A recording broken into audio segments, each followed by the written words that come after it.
ఈరోజు ఉదయం నేను పేపర్ చదువుతూ ఉంటే మా వీధిలో ఉండే పాస్టర్ గారు మా ఇంటికి వచ్చారు. ఆయన చాలా మంచి మా పాస్టర్ గారు, జోసెఫ్ పాస్టర్ గారు. ఆయన ఎవరు అడిగినా సరే సహాయం చేస్తారు. అంతేకాకుండా అడగకుండా కూడా వీళ్ళు సహాయం చేస్తుండే మంచి మనిషి.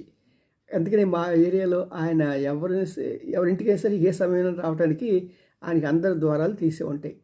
మరి అలాంటి ఆయన నా దగ్గరికి వచ్చి, సార్ మాకు ఇన్ఫెంట్ జీసస్ ఉన్నారు, మరి మాలాగే మీకు కూడా ఇన్ఫెంట్ రాముడు ఉన్నారు కదా. ఇన్ఫెంట్ రాముడా?